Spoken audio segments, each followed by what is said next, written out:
we start to beat ourselves up all the time about the fact we've not done X, Y, and Z. But if you reflect on what has been achieved in the past 4 months in terms of the continuity of learning for young people and all the other things in terms of the wider pastoral support that we provided, I think it's been a huge success in challenging times.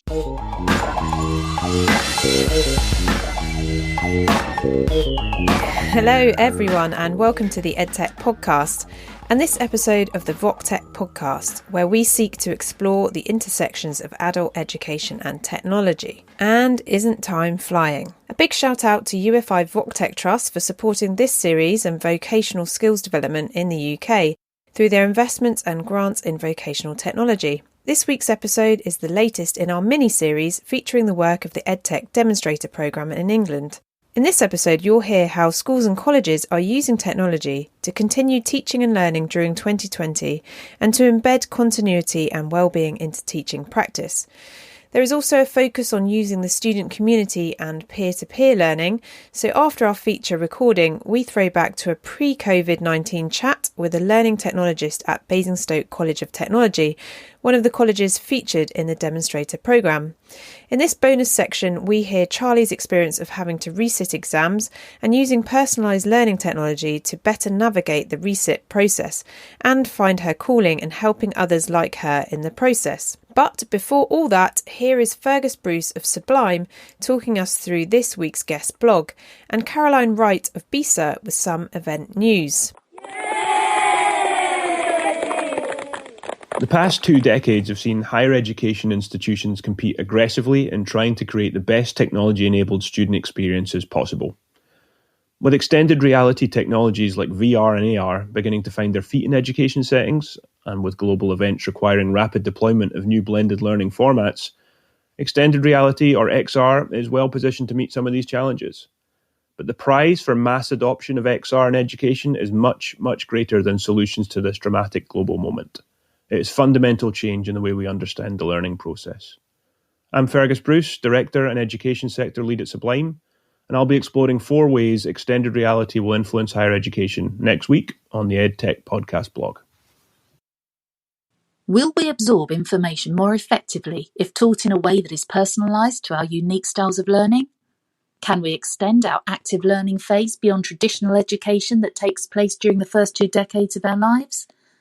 And might we transfer not just knowledge, but personal experience through a tactile web?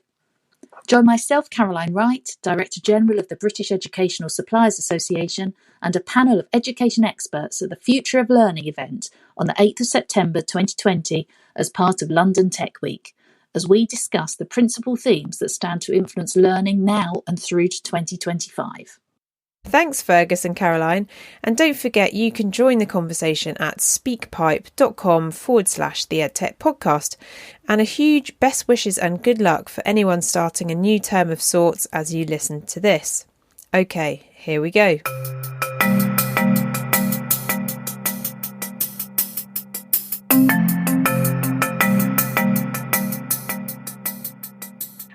Hello everyone.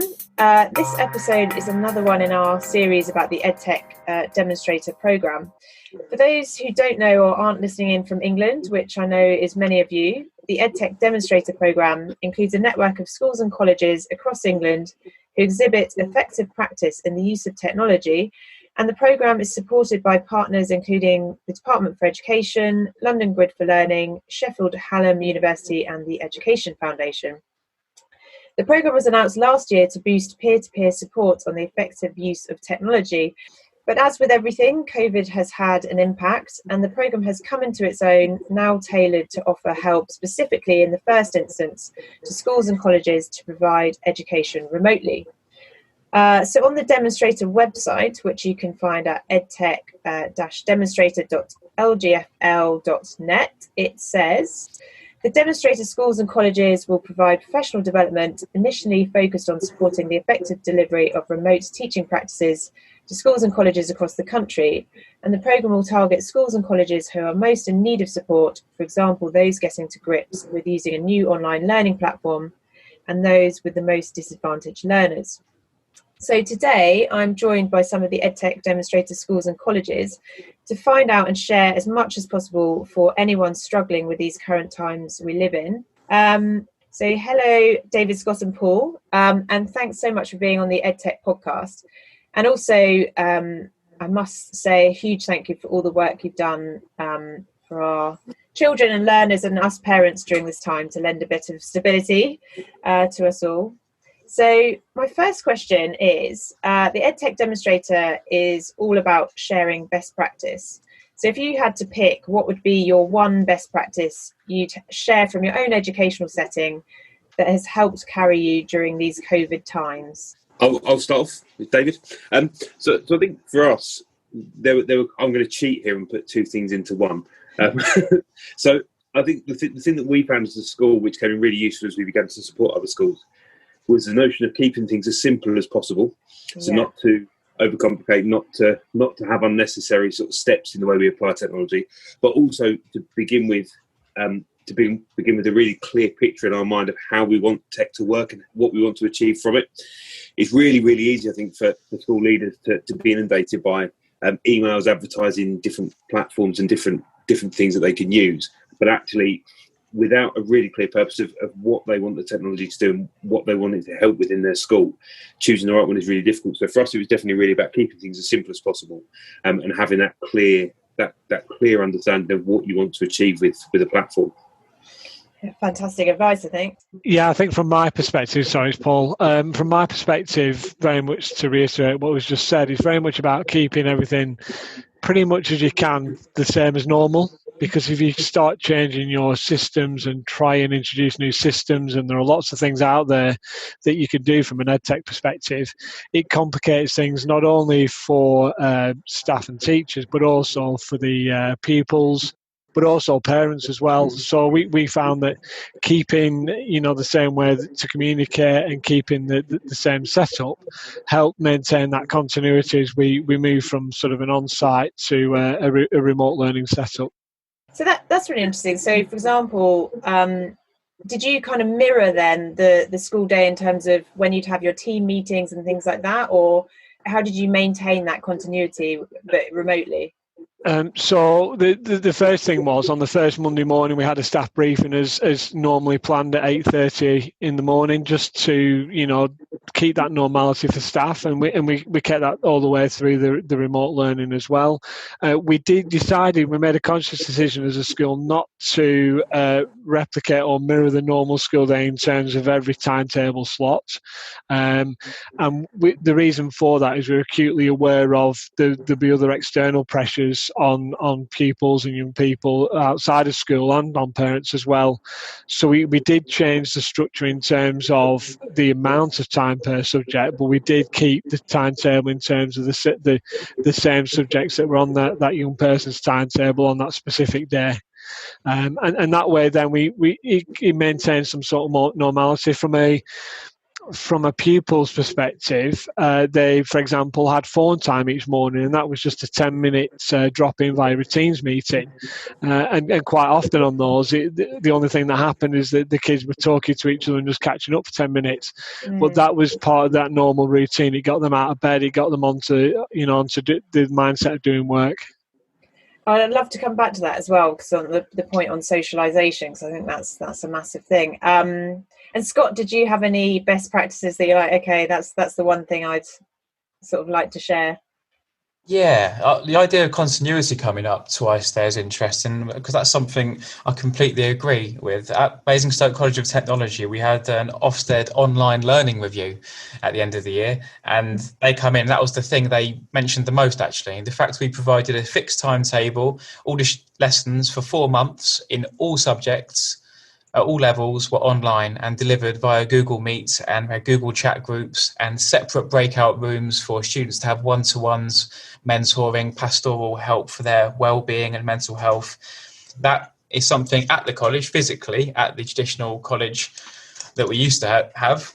And think about the college as being, that was what we would provide, of course, with our tutors and our work experience coaches and so on, providing that aspect of teaching and learning that perhaps we have underappreciated up until now. But that is the thing that the students have craved the most, the pastoral one-to-one support and well-being checks, whether it be playing online Scrabble with their peers, or whether it be having a small breakout room to talk and to chat and to interact at the beginning of a lesson or at the end or outside of lessons. Providing those online spaces, chat groups and video groups, safe and secure spaces, has been absolutely crucial for us.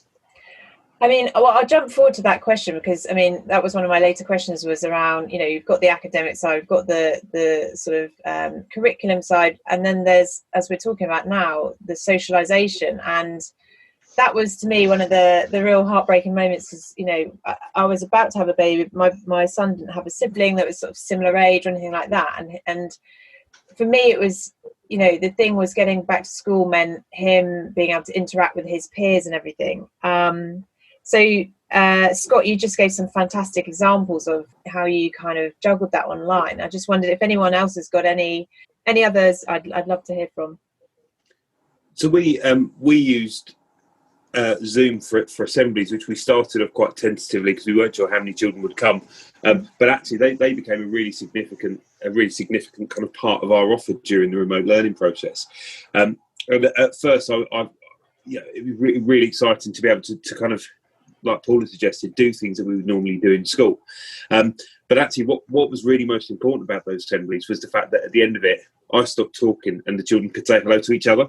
Yeah. So they could actually see their friends on the screen, and they could talk and they could communicate and they could interact, which of course was one of the things that was missing. So that really kind of spurred us on to looking at how we could do other things through a similar platform. So we planned for, you know, we hope there isn't another lockdown, but we'll certainly have restrictions on staff working with pupils across the school. So we've got similar plans for sessions where we go back in September about kind of the social and emotional support that staff give pupils as well. So we have an ELSA, and we have in September a pupil and family support worker started with, but they're not going to be able to go into classrooms in the way they normally would to work with every single child across the school. So we've learned actually from the children in terms of how we can use technology to offer those things moving forward, which is always nice to learn from the children. And obviously with your schools and colleges, as I mentioned, you know, already in January were being sort of highlighted as examples of good use of technology in an educational setting.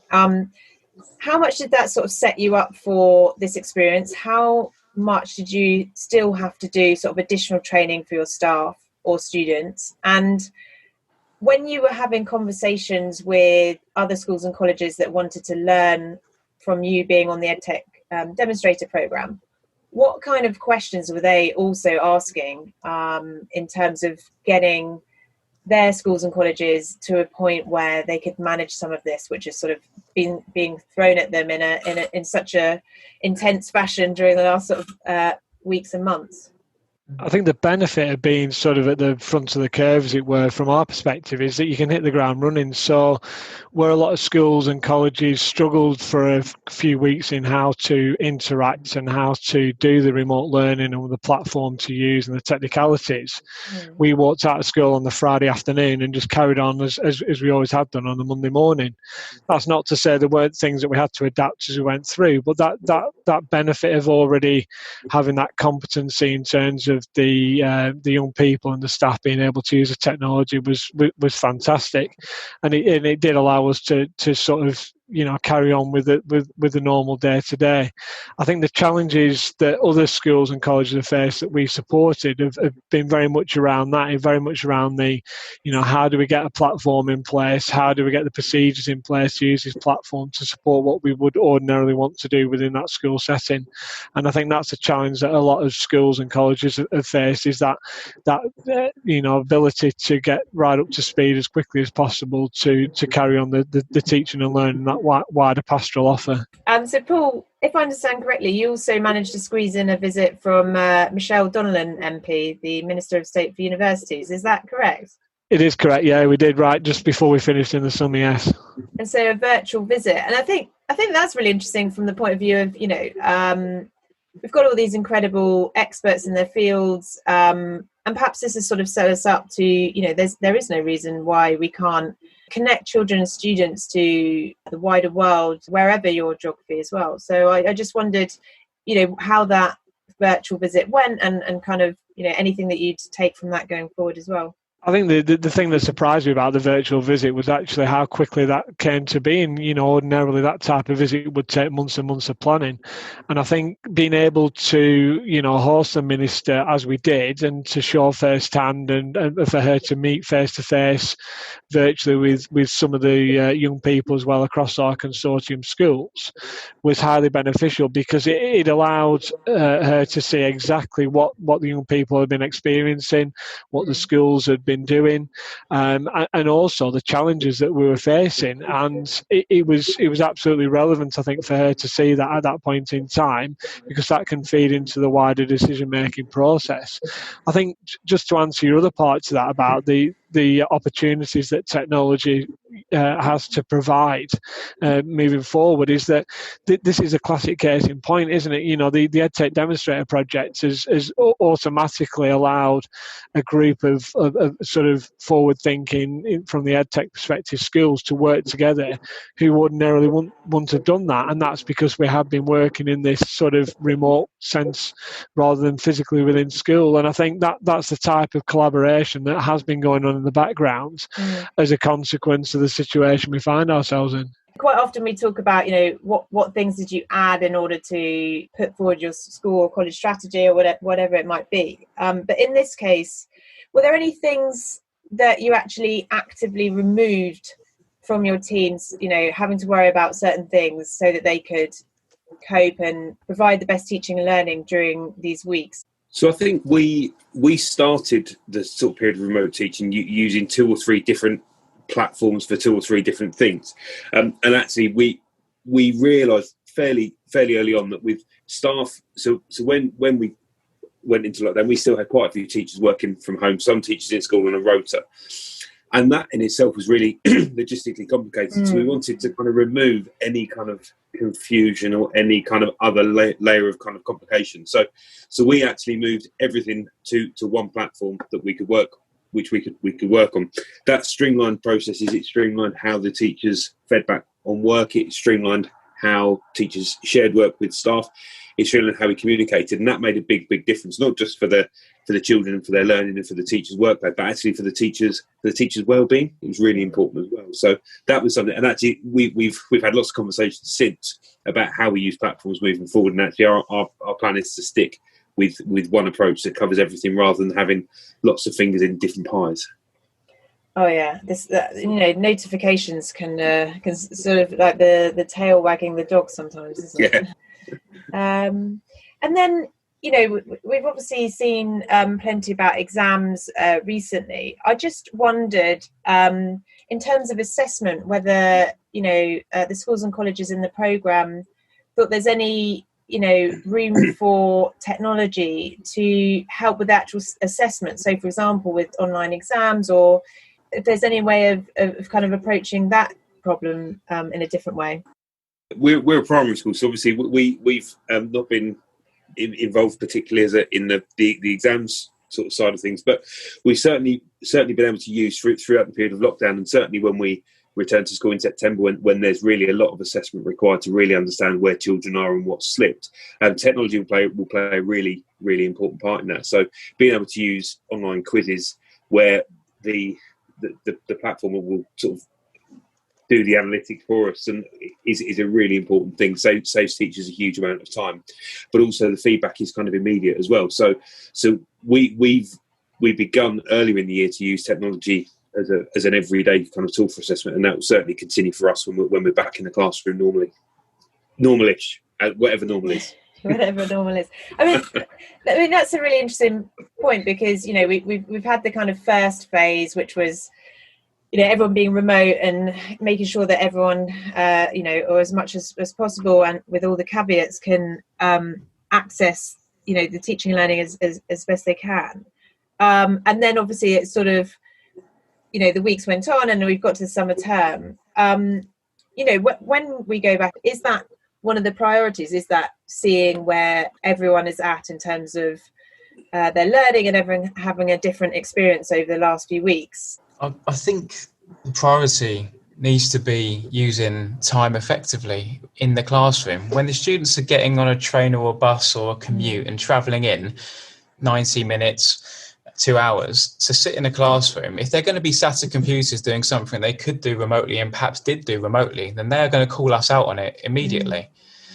We need to make sure that the teaching is live, real-time, effervescent, vibrant, memorable, teaching and learning that connects those neurons and is memorable, and they are practical, hands-on, actually doing things. We've learned over the last 4 months of online teaching and being forced to work in this way that there's many other ways we can capture assessment evidence, blogs, websites, videos, which across all of our subjects. For example, we've got hair and beauty making TikTok videos, and art students creating Instagram profiles of evidence. There's different ways we can think about assessment now, which is what we want to be doing.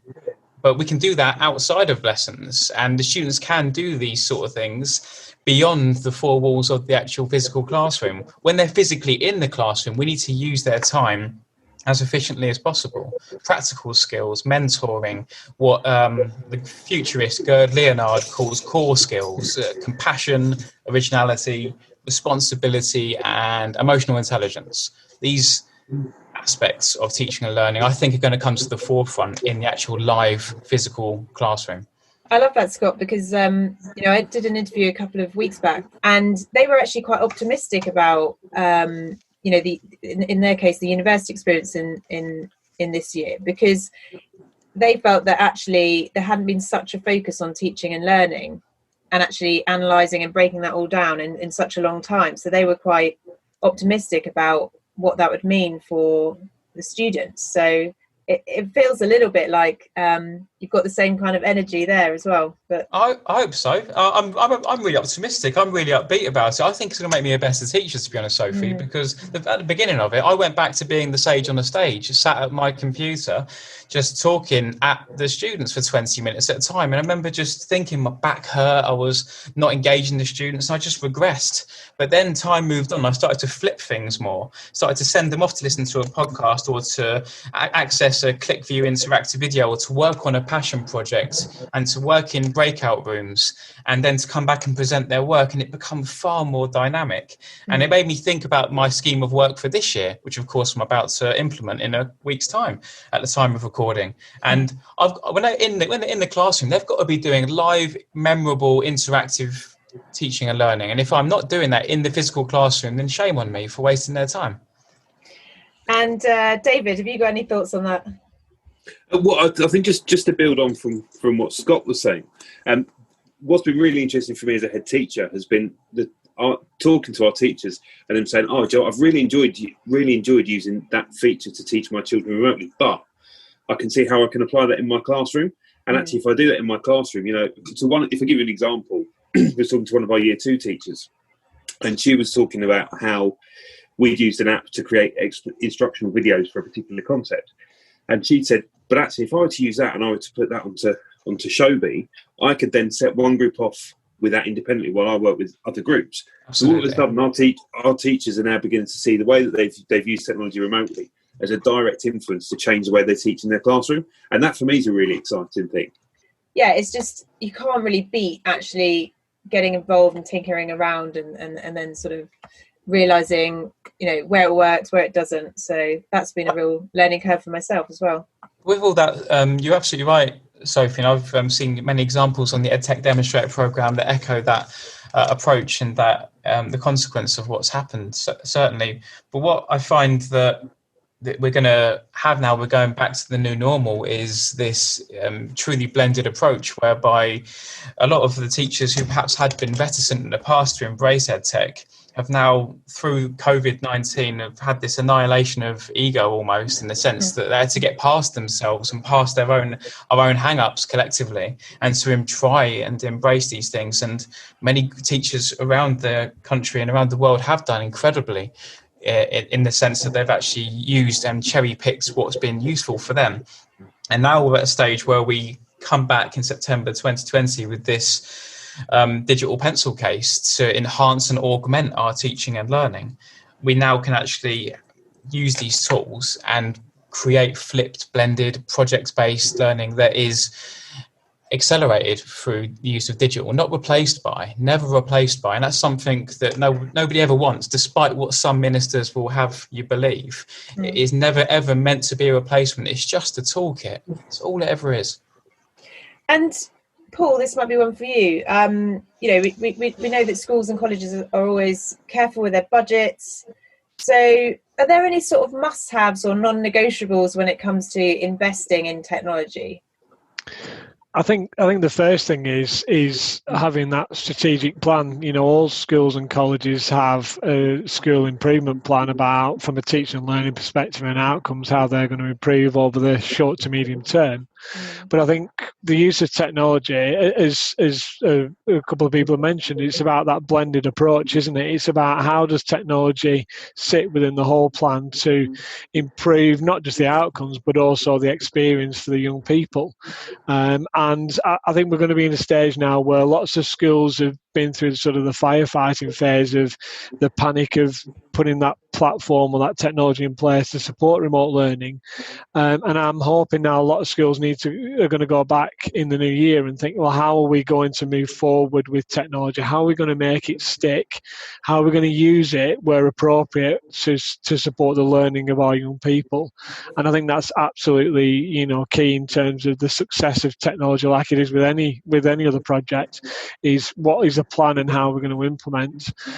I think that the sort of the second thing in terms of what you need is that consistent platform, that consistent approach. What are you going to use within your school as that basis where everyone goes? And for us, for example, it was Microsoft Teams, and that's where everyone went. And then from there, everyone went out to different apps or different platforms to support whatever the teaching and learning was going on in that curriculum area. But I think a consistent approach, a consistent one place that everyone goes to, and then from there go out to other aspects is really key, really, to avoid that confusion. And am I correct in thinking that now it is obligatory for schools and colleges to have infrastructure in place or the provision for remote learning to take place if it should be needed again? If it is there, then I think most people, but I think have something, but I think it's the variance that exists. What do we mean by remote learning platform? A lot of schools have been relying on things like websites or very basic things like email to allow that learning to carry on. So although that is there, I think there's the massive variance in what that can offer. And the key thing really is, and where schools have been successful, is having that two-way communication, that two-way collaboration between teachers, but also young pupils to pupil as well. Because without that collaboration, that communication, then learning doesn't happen as successful as it probably could do. And at the beginning, I talked about vulnerable students as the prioritisation of remote learning, but also supporting vulnerable students. So, are there any learnings around the digital divide, and how best to tackle that, with whether it's through sharing devices, but also supporting knowledge and understanding of using platforms and accessing remote learning in the home or in other settings? Our school is part of a trust, and we've been able to deploy devices to schools, so a mixture of iPads and laptops as well. One of the things that is particularly difficult for us, and this isn't necessarily a thing about disadvantage though, is that the majority of our schools are in rural areas, and actually for particularly kind of high video content for learning, that's been a real difficulty for pupils that live in villages or areas where broadband isn't particularly good. So we've investigated mobile broadband devices for pupils as well, and there's still it's probably still, if I'm honest, the thing that sits the most uneasiest with me about the fact that we have a brilliant offer of what we can do online, but that actually the setup isn't equitable enough so that everybody gets exactly what they need. We're in the process of looking as well at the LGFL, to plug them, have got a great program for devices for schools which are really affordable as well. So we're looking at that to see if we can launch that. But even as an Edtech Demonstrator school, I think that's something where if I'm being completely honest, I'm still not entirely comfortable that we're there yet. I think the digital divide and access to equipment is certainly one of the main stumbling blocks for a wide range of schools in all sorts of situations. We heard there about rural settings, and that applies a little bit to us in terms of internet connectivity. I think moving forward, schools need to consider, is a device a key piece of equipment that should be in every learner's hand? And there are lots of challenges around doing that, but ultimately if you're expected technologists to become part of that blended learning experience and used to support the teaching and learning, then you need to look at, as a school, how do you make that happen? And it might be like we have, that you have to harness things like parental supported one-to-one schemes to allow that to happen. And it is a challenge because we're not in the best setting generally. We do have to look at how we spend our finances in terms of PP pupils, for example.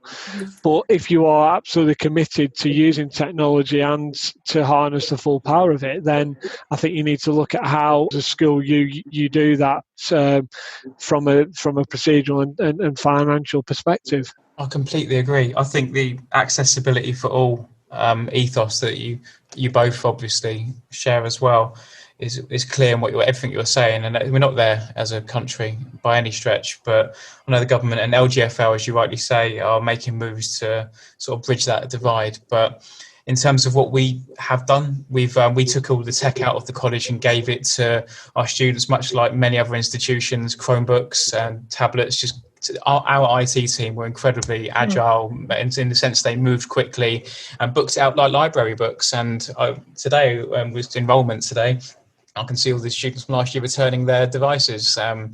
Grateful for the fact they had that to get them through those 4 months to complete their qualification. But for those students who didn't have access to the internet, and 4G dongles where we could, of course, we gave to the students.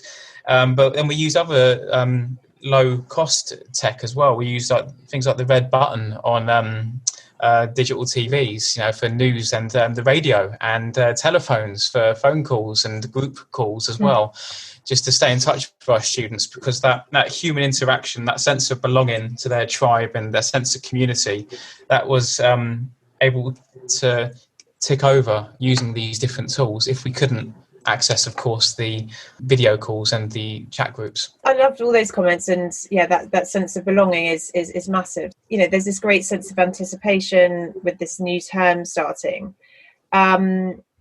If people are listening in and actually feeling quite stressed or overwhelmed by what is to come, in the sense that none of us really know, how do you go about supporting your various teams and also your sort of student communities as well? What would any words of advice be to sort of comfort them and sort of galvanise them for the next months? So what we've done at Basingstoke College of Technology was, 5 years ago, I worked with some student digital leaders, volunteers who helped me to go into staff rooms and classrooms and to run inset days, helping people to feel less alone when they were working through how to send an email or how to share a Google Doc or how to upload a YouTube video. And we've been doing that ever since. So harnessing the students and their energy and their ability to empathise and to be careful and to work patiently with others is a great work experience opportunity. It's incredible in their CVs. And chances are you've got 7 or 8 in your institution, wherever you are in the country, who are not being utilised. So to use them and to not use them rather is a massive waste of resource, I would argue. I think, and now those digital leaders have grown up and to become apprentices and to be technologists and employed at the college, I'm very proud to say. And that's something that I think is potentially a sustainable model at many institutions moving forward. So to utilise the untapped resource of brilliant, empathetic, kind, patient student digital leaders. I just want to support really what Scott said then in terms of using your student community. I think that we can't underestimate the digital skills that they have, and that's a model that we've used very successfully with our young people in school as well. And I think just generally as a whole sector of education, we need to take a step back. And actually, the problem with education and with teachers particularly is that unless everything's absolutely perfect, then we start to beat ourselves up all the time about the fact we've not done X, Y, and Z.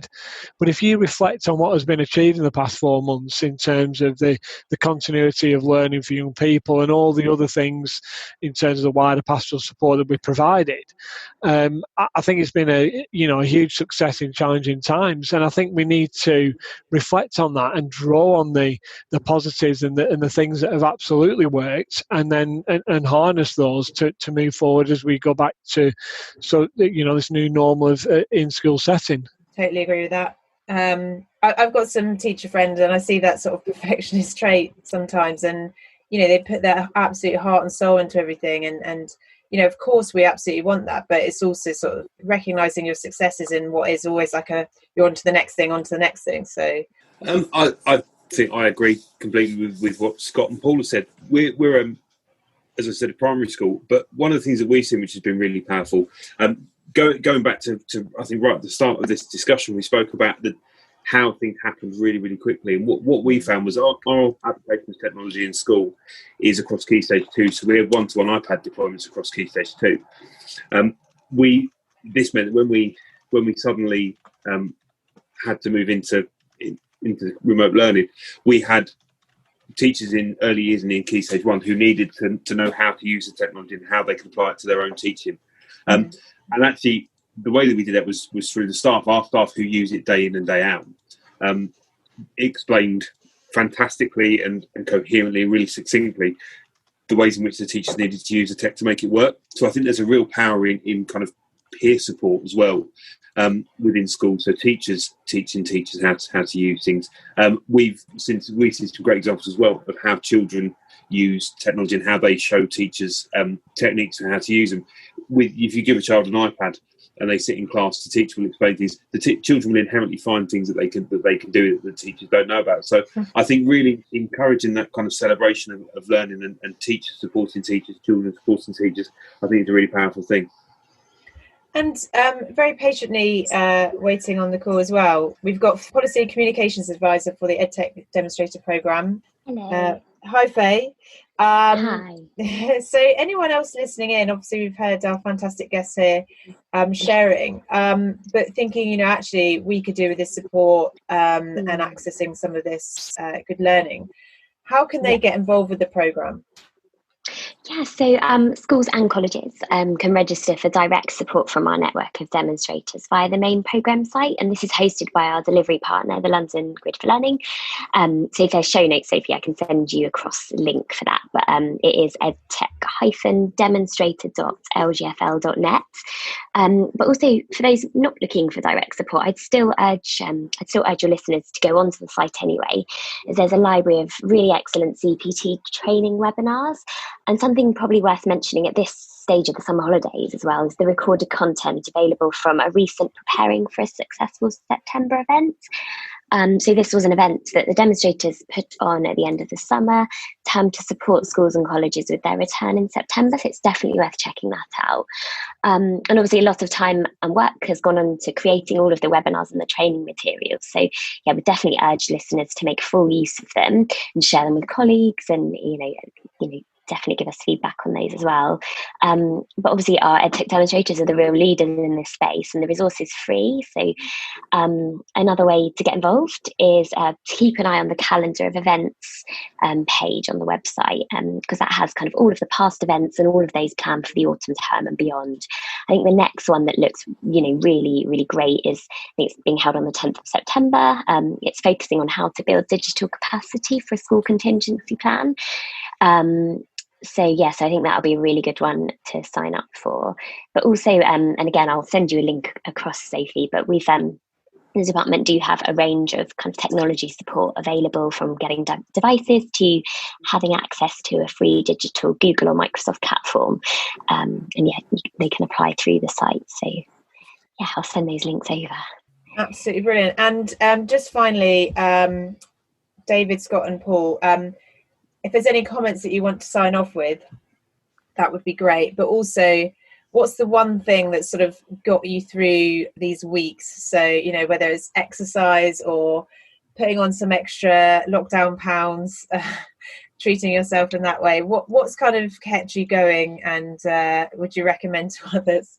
I think we've got to take the advice really that we give to our young people that are in our care, is that, you know, take a little bit of time to maybe exercise and do the things with family, even though it may only be remotely. I think we can't underestimate the impacts on people's mental health at this point in time, in terms of the past few months have played. So for me, it's, you know, about taking that time out, getting, dare I say, moving away from technology sometimes, and doing those things that allow us just to have, you know, clear a little bit of headspace.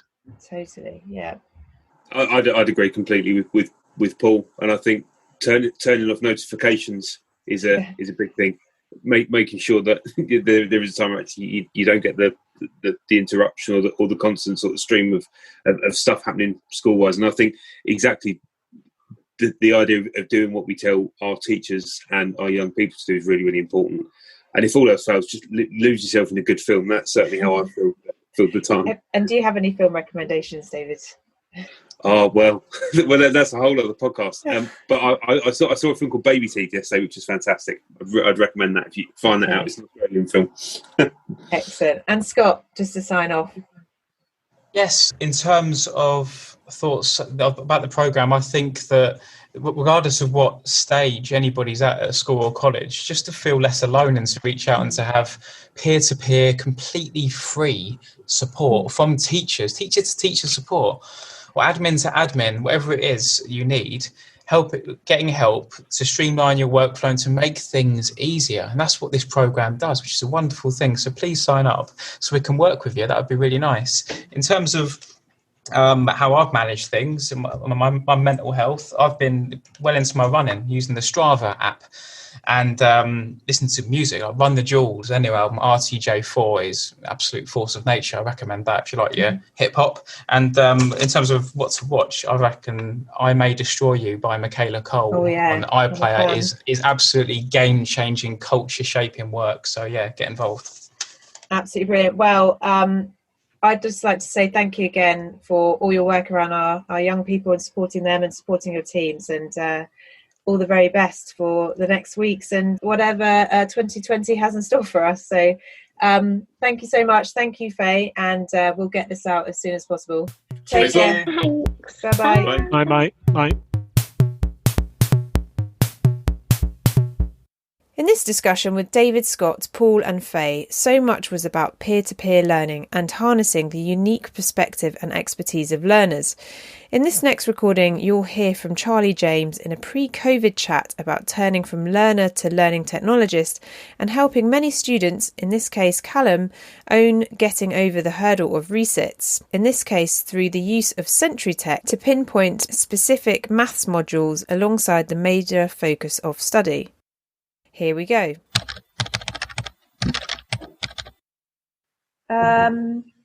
Cool. So Charlie James is a learning technologist at Basingstoke College of Technology, or BCOT, as you might know it. So Charlie, welcome to the Edtech podcast. Thank you. And so your role, how would you describe what you do on a day-to-day level? It's quite difficult. Learning technologists, they're quite new. So it is, when you say it to someone who doesn't necessarily come from education or that sort of background, it's quite difficult to explain it. But what I say I do is I just help people. I help them with technology. I help make their lives a lot easier using technology. My job is to just make things easier and help them with teaching and learning and just making things better for everyone. Yeah, and for anyone who hasn't been on it, if you go to BCOT, so BCOT digital, bcotdigital.com, you've kind of curated a whole bunch of resources and tools around different areas, so research, skills, that kind of stuff. It's really great. Yeah, I made that during my apprenticeship. We just wanted a place where teachers could just come to one location and just find everything they need, rather than, because a lot of the time we get requests like, oh, can you find me a presentation tool? And it's just easier if there's a website for them to all just go to. Yeah. And I think, and also sort of simplify everything that's out there. So rather than endlessly trying to refer one thing to another, it's just having a few ideas to start with, which is really good. So you mentioned you did that whilst during your apprenticeship. So I thought to backtrack a little bit, perhaps you could tell our listeners about what your own sort of learning journey was to get to your current role, and how you kind of went from school age into your current position. Yeah, it's a little bit mad really. Came to school, I went into a sixth form college. I dropped out because I just didn't like it wasn't really for me. Then I started BCAR as a games development student. At this point, I'd done my maths 3 times, so I was quite down about it. I didn't really want to keep doing it, because maths is a big part of my learning journey and how I've come from being a student who had to resit 5 times, and then to be able to teach students how maths and stuff. Like I've helped Callum pass his maths exam. I've created a maths site. I've done so much with maths, and it's really big. But once I was a game student for a year, and then I dropped out of my course and started an apprenticeship, I was pretty much found and collected because of my use of social media. And then my apprenticeship just started, and then I was given the opportunity to teach, and I've got my teaching qualifications, and it's all just really just got bigger from there. That's fantastic. So you were essentially redoing your maths whilst at BCAR, is that right? And then kind of integrated into the actual becoming part of the team there?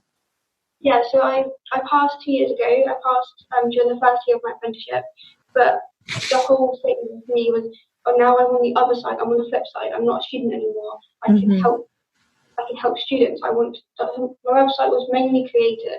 It was just an idea from my boss, but it then became such a big thing for me. So I thought, you know what? It's so hard to find maths resources because the teachers don't have enough time to find it for you.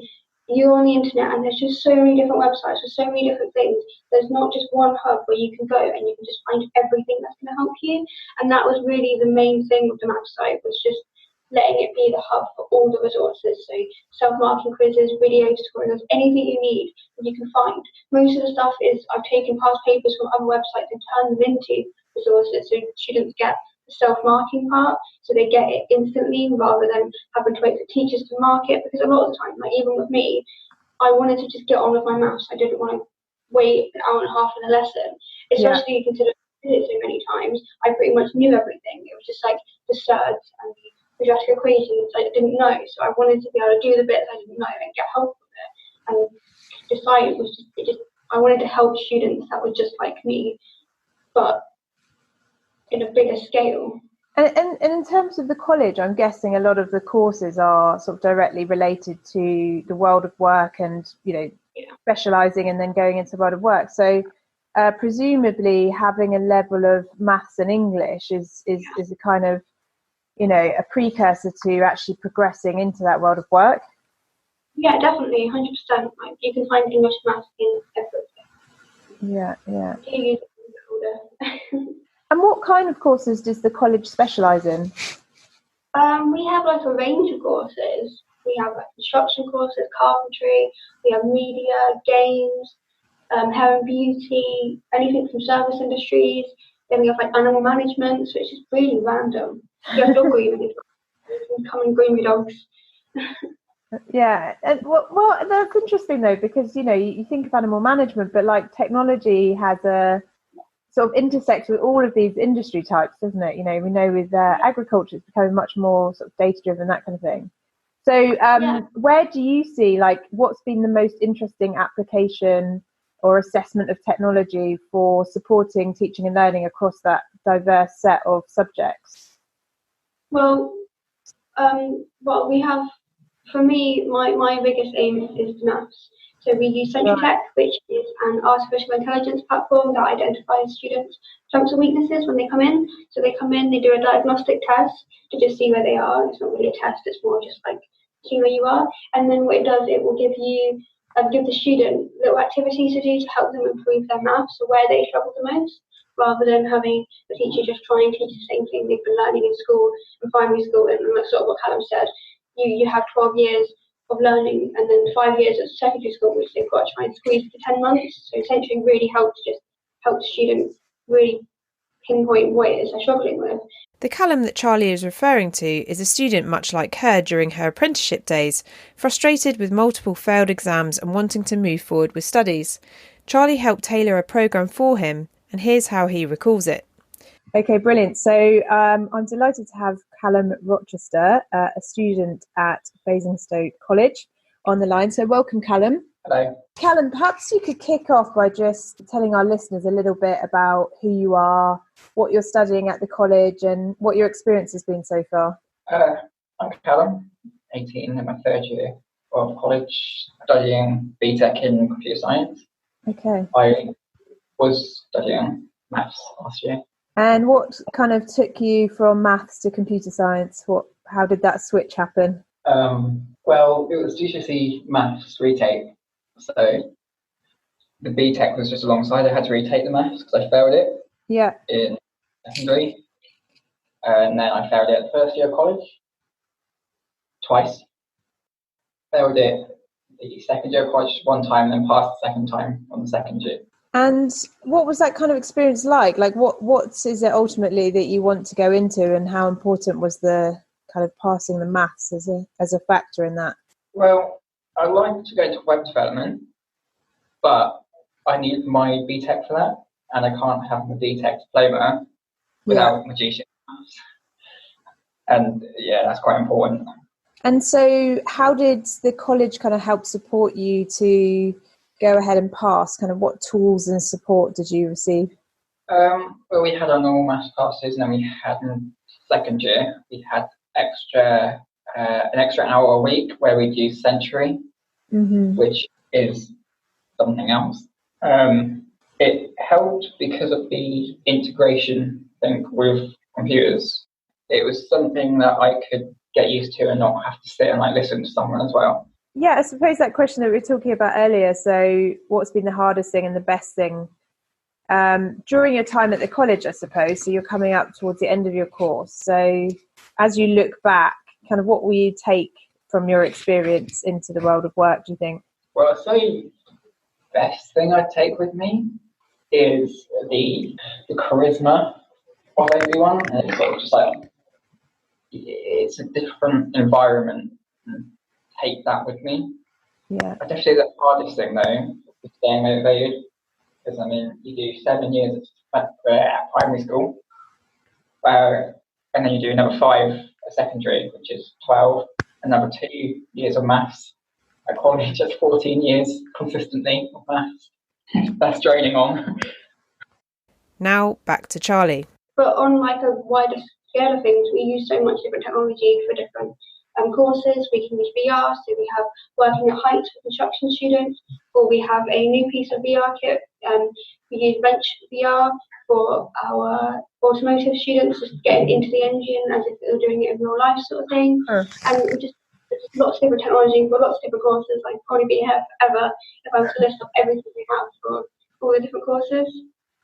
And what are you kind of seeing coming on, sort of further down the line, where perhaps it's not quite there yet in an educational setting, but you're kind of keeping an eye on it in terms of technology? Yeah, AI. I think AI needs a bigger impact in education. We do use it at the college with Century and our forms and stuff, but I think the automation of it needs to be bigger. It needs to be more improved so that we can bring it in and it can do the stuff that we need it to do to save time for our teachers. That's all for this episode. Thanks so much for listening in, everyone. A big shout out to this week's amazing guests, and don't forget to check out their work via our show notes at theedtechpodcast.com. And if you enjoy this week's episode, make sure you save the date for the newly announced UFI Week of VocTech, which will be a programme of online events celebrating VocTech and its impact on vocational training and learning, a bit like the discussion in today's podcast, and this will be taking place between Monday the 2nd and Friday the 6th of November 2020.